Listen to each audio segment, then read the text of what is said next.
आज हम एग्जॉल्टेशन और डेबिलिटेशन से रिलेटेड बात करने वाले हैं। टाइम में लोगों का ये कहना है कि जो डेबिलिटेशन वाले जो प्लैनेट्स होते हैं, यानी कि जो नीच के प्लैनेट्स होते हैं, वो ज्यादा अच्छा रिजल्ट दे रहे हैं as compare to exalted planets के। तो इस टॉपिक को आई थॉट कि डिस्कस किया जाए, क्योंकि यहाँ पे थोड़ी क्लैरिटी लानी इज वेरी मच नीडेड। ठीक है, तो देखिए, पहले तो सबसे पहले ये हम बात करेंगे कि जो एग्जॉल्टेड और डेबिलिटेशन का जो ये कॉन्सेप्ट है, हमारी जैसे ज्योतिष है, ये हमारे थाउजेंड ऑफ इयर्स अगो पहले लिखा गया था, और देश काल परिस्थिति के हिसाब से हर ग्रह का एक दायित्व दिया गया था, और उस दायित्व के अकॉर्डिंग उनको एक मार्क किया गया था कि this is something good for them and this is something not good for them. Okay, तो वहां पे जो गुड वाला जो कॉन्सेप्ट था वो उनको एग्जॉल्टेशन में डाला गया, जो नॉट कॉन्सेप्ट था उसको डेबिलिटेशन में डाला गया था। हर ग्रह को एक दायित्व दिया गया था, और वो दायित्व उनको बताया गया था कि ये आपकी कर्म है, आपको ऐसा करना है।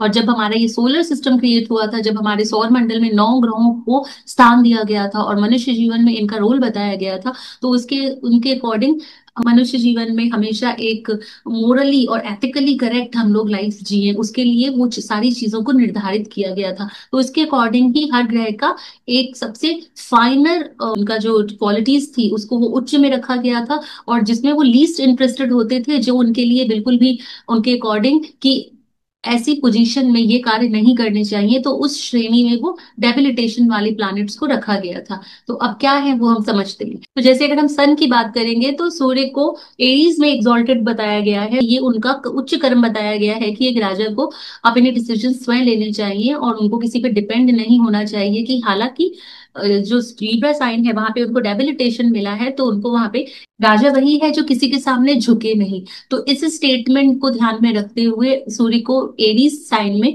एग्जॉल्टेड बताया गया है। और सूर्य जो है वो डेबिलिटेशन में कहा जाता है जब वो लीब्रा साइन में होता है, तो यहाँ पे कॉम्प्रोमाइज करना पड़ता है, बो डाउन करना पड़ता है। तो वो एक राजा के लिए वैसी वैसी स्थिति या वैसा कार्य या वैसा कर्म उनके लिए निम्न कर्म कहा जाता है, इसीलिए वहां पे उनके लिए और सूर्य के लिए वो डेबिलिटेशन स्टेट बताया गया है।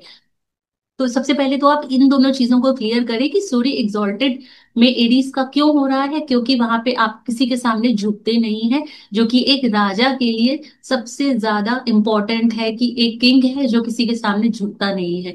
और वहीं लीब्रा साइन में उसे बो डाउन करना पड़ता है, उसे झुकना पड़ता है, जो कि एक राजा के लिए निम्न तरह का कर्म कहा गया है, इसीलिए उसके डेबिलिटेशन में दिया गया है। ओके, वहीं अगर हम बात करें चंद्रमा की, तो चंद्रमा को वृष राशि में एग्जॉल्टेड बताया गया है। तो अब वृष राशि में एग्जॉल्टेड इसीलिए बताया गया है कि आपका मन अच्छे कार्यों में लगा रहना चाहिए। वृष जो राशि है ये आपके आपके परिवार की उन्नति बताती है, आपके आपकी फैमिली लीनेज को बताती है, आपके परंपराओं को बताते हैं, आपके ट्रेडिशंस को बताते हैं, आपके फूड स्टाइल को बताते हैं। तो जो चंद्रमा है, जो आपका मन है, तो आपका मन जो है इन्हीं प्रोडक्टिव प्रोडक्टिव चीजों में ही रहना चाहिए, ना कि स्कॉर्पियो साइन जो कि डेबिलिटेशन का साइन माना जाता है चंद्रमा के लिए, जो कि पृथ्वी तल के नीचे वाली जो सतह है, जहाँ पे मिस्ट्री है, जहाँ पे सस्पेंस है, जहाँ पे आपको चीजें पता नहीं है, एंड वो बिलो द सरफेस क्या चीजें हो रही हैं, वो आपका मन वहां पे नहीं होना चाहिए। और स्कॉर्पियो साइन में जब चंद्रमा आता है, तो वहां पर आपका जो स्टेट ऑफ माइंड है वो फियरफुल होता है, और आपकी इनसिक्योरिटी बढ़ती है। और वहीं टॉरस साइन जो है वृष में जाकर के वहां पे उसको सिक्योरिटी फील होती है, क्योंकि वो अपने आसपास अपने लोगों के आसपास में रहता है। तो ऐसे ही बाकी जितने भी ग्रह हैं उनको भी हम ऐसे ही देखेंगे कि जैसे बुध ग्रह है वो कन्या में एग्जॉल्टेड होता है और पाइसेस में वो डेबिलिटेशन का होता है। अब बुध जो है वो आपकी कम्युनिकेशन है सबसे पहले। दूसरी बात ये है कि आपकी थॉट्स है, आपके दिमाग के अंदर क्या चल रहा है, क्या किन कैसी चीजें चलती हैं, वो आपका बुध बताता है। तो बुध क्यों छठे भाव की राशि इसीलिए दी गई है कि जब भी आप कम्युनिकेट करें तो बहुत ही ज्यादा सोच समझ के, क्योंकि छठा भाव जो है वो परफेक्शन का साइन है, वहां पे उन चीजों को आपको परफेक्ट करना होता है।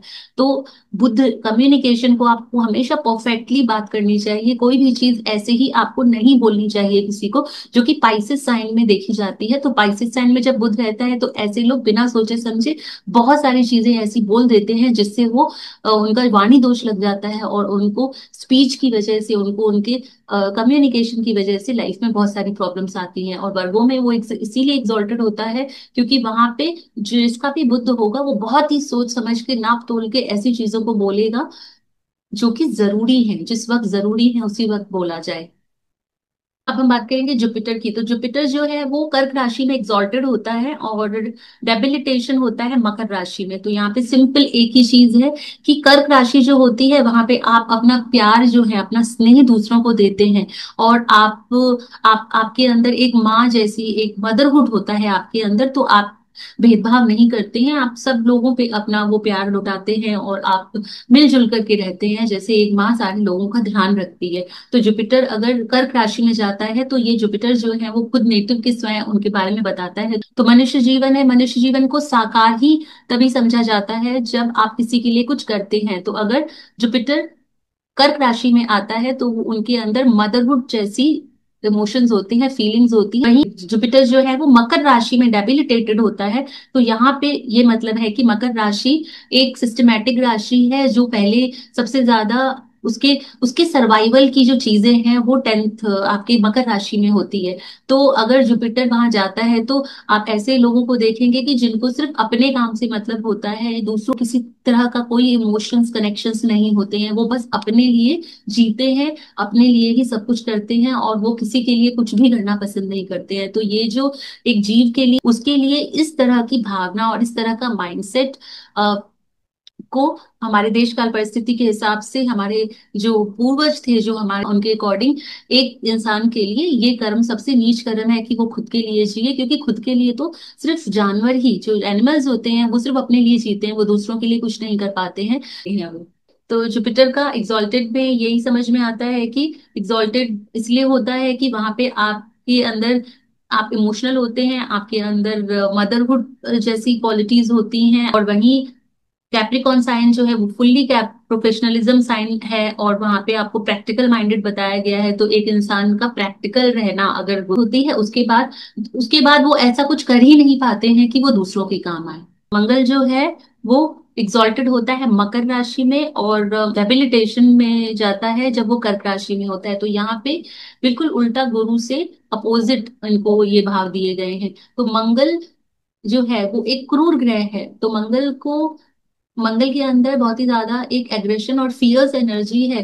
तो इसे मकर राशि इसीलिए दी गई है क्योंकि मकर राशि एक प्रैक्टिकल राशि है। वहीं मंगल को कर्क राशि में डेबिलिटेशन में इसीलिए कहा गया है कि वहां पे आप फिर किसी तरह से नहीं रुकते हैं, आप रिएक्ट करते हैं। ओके, एक सिंपल वर्ड में यही बताऊं कि मंगल अगर कर्क राशि में है तो वो लोग ओवर रिएक्शंस देते हैं, हर बात पे रिएक्ट करते हैं जहां पे जरूरत ना हो। और मकर राशि में जाने का मतलब है कि ऐसा इंसान हर बात पे रिएक्ट नहीं करता है, वो पहले सोचता है, समझता है, जरूरी होता है तभी वो रिएक्शंस देता है।